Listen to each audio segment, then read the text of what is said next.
àtótó arére o. Ọlásùnbọ̀ ọmọ Gbọ́lága Kupoluyi ṣáà ni mò ń ké sí. Ọlọ́jọ́ ìbí òní orí rẹ̀ àfire. Mo ní bówẹ́ mọ́ kójí ire lòpó ilé o. Bó bá fẹ́ màjò kójí ire ní sàárẹ̀.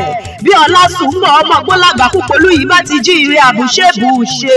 Ọlásùnbọ̀ màmá kú ọdún lónìí o. 50 ọdún lórílẹ̀ èpẹ̀ kì í ṣe kéré mi rárá.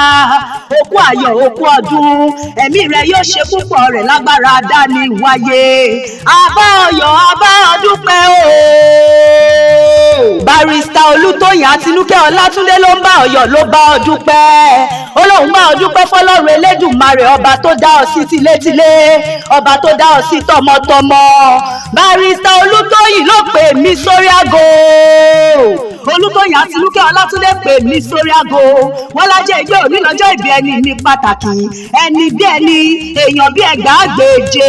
Ó lọ́dún tó mú lò ní ọdún owó, ọdún òní ọdún ọlá, ọdún ayọ̀ ló máa bá wọn ṣe, òní jẹ́ bá wọn ṣọdún bànújẹ́. Àlékún owó, àlékún ọrọ̀, àlékún iyì tó pọ̀ lóní jàbúrátà. Màmá Olúwa pa mí lẹ́rìn, wọ́n lẹ́rìn ayọ̀ onítọ́ lẹ́nu rẹ̀. Ọ̀rọ̀ gbogbo tó pa ọ́ láyọ̀ ò ní pa ọ́ lẹ́kún nínú ọdún tuntun. Bó ti wù kó o pẹ́ láyé tó o. Wọ́n ní kò sí bó ti wù kó o pẹ́ láyé tó o. O ò ní fọwọ́ rẹ̀ gbọ́mọ sí i, o ò ní mọ̀ nira, o ò ní jẹ gugu kẹ́yìn ẹran. Ṣíbí ilé rẹ̀ ò ní dí, àwọn ilé rẹ̀ ò ní fọ́ porogodo. Ọlásùnbọ̀ ọmọ Gbọ́lága ìwọ tó ṣọdún òní, tó ṣe 50, wàá ṣe dórí 150 láṣẹ Elédùmarè ọba. Wọ́n ní lọ́lá ọkùn ayé rẹ̀ ò ní kan, lọ́lá èjì ò ní jì sọ́fì ayé. Wọ́n ní lọ́lá ẹ̀ta ayé rẹ̀ ò ní ta, lọ́lá ẹ̀rin ò ní rìnà sọnù, lọ́lá àrùn, mo ní lọ́lá àrùn, ò ní rògùn àjàkálẹ̀ àrùn nínú ọdún tuntun. Àtẹ̀pẹ́lẹsẹ̀ ń tẹ̀nà, ìwà tẹ̀lẹ̀ yìí pẹ́pẹ́pẹ́pẹ́ gbogbo bá ṣì ń jẹ́tọ̀ lọ́rùn ọba. Ọlásùnbọ̀ ọmọ Gbọ́lága Kupoluyi mo lérè gbogbo wá dilé o. Eré gbogbo nínú pálọ̀ àwọn bàbá tó gbé bí ọlọ́mọ gẹ́gẹ́ bí a ti fi iṣẹ́ náà rán mi. Mo ní bẹ́ẹ̀ tí rẹ bá ń jádákú má ṣe mí kan rárá. Òní tí ń ṣọjọ́ ìbí rẹ̀ ló fẹ́ kí n bá ọ délùú Ìjẹ̀ṣà níbi tí wọ́n ti gbé bí ọ. Mo ní mo lè sọ nípa Ìjẹ̀ṣà, ṣé kí n wí o? Mo lè sọ nípa Ìjẹ̀ṣà, ṣé kí n wí? Ọmọ wa òbòkun rémi, òbòkun rémi Ìjẹ̀ṣà, òbòkun rémi o. Ìjẹ̀ṣà òṣèré o, àóyè.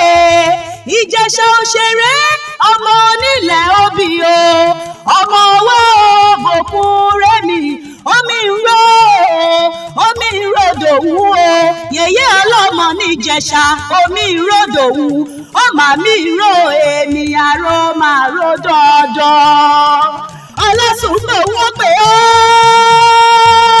bí ológun ẹrù o. Wọ́n pè ó bí ọlọ́gbọ̀n ìwọ̀fà. Wọ́n pè ó bí ológun kẹ̀kẹ́. Ìyẹn bí wọ́n ti ń foríkì wọn níjẹ̀ṣà nílé bàbá tó gbé bí ọlọ́mọ. Ilé ọmọ olóbì kan wọ́wọ́ tìrìwọ́, ẹ̀yin ọmọ olóbì kan wọ́wọ́ tìrìwọ́. Obì tó fẹ́ tẹni àwọ̀ sápò tìyín, èyí tó fẹ́ tẹni àwọ̀ sínú igbó. Ẹ̀rọ burúkú aró òun jẹ. Ìjẹ̀ṣà ọmọ agúnyán pupa fàlejò pupa, ẹ̀yin ọmọ agúnyán funfun fàlejò funfun. Ojú ń tì mí, ojú ń tì yán, ojú ń tì ọbẹ̀ nínú àwo tó ń gọ̀ràn. Ìwọ lọmọ wá o, ilé ọmọ wá ọmọ ẹkùn. Ihò kéékèèké ló ń ṣaṣọ wọn lóde ìgbàjọ. Ọ̀gọ̀dọ̀ tiẹ̀ láṣọ ẹ̀yìn Ìjẹ̀ṣà. Èyí tí o bá rí lọ́jà ni o ra wálé fún mi.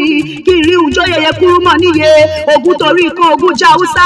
Ogun torí obì, ogun jàjẹ̀ṣà. Ìjọ ogun jàjẹ̀ṣà wọn ò róbì yín kó lọ bí kankan. Àìdúró lóyè ká dénà Ìjẹ̀ṣà. Bàbá ta ni ó jẹ́ dúró lóyè kó dínà bàbá tẹ̀yìn. Ọmọ ewé kan ni mo pè. Ìgbà ewé ló jẹ́ mi lójú ọlọ. Ọmọ ewé kan, ẹgbẹ́ kan, ewé méjì. méjì ẹgbẹ́ méjì, ọmọ ewé mẹ́ta ẹgbẹ́ mẹ́ta, ọmọ ewé mẹ́rin ẹgbẹ̀rin, ewé márùn-ún ẹgbàrún, ọmọ ewé mẹ́fà ẹgbẹ̀fà, ewé méje ẹgbẹ̀je, ewé mẹ́jọ ẹgbẹ̀jọ, ewé mẹ́sàn-án ẹgbẹ̀sán, ọmọ ewé mẹ́wàá, ọmọ ewé mẹ́wàá ẹgbẹ̀wá ni bàbá tí fi ń jọmọ wá nínú ilé bàbá tó gbé bí ọlọ́mọ. Ọlásùnbọ̀ ìwọ lọmọ ẹrú owó òbòkun Rémi Ìjẹ̀ṣà òṣèré ọmọ onílẹ̀ obì ọmọ apànàdà, ìwọ lọmọ ẹlẹ́ni àtẹ̀ká ọmọ ẹlẹ́ni ẹ̀wẹ̀lẹ̀, ìwọ ti ṣọdún òní náà wọ́n ní ìwọ tó ṣọdún òní ló tún ṣe mí sí lágbára dání wáyé ìwòye ọdún tó ń bọ̀ wọ́n ní a ó jọ ṣàmọ́dún nínú ọlá nínú iyì nínú ìfọ̀kànbalẹ̀ lágbára dání wáyé wọ́n ní kí n kọrin fún ọ wípé happy birthday to you.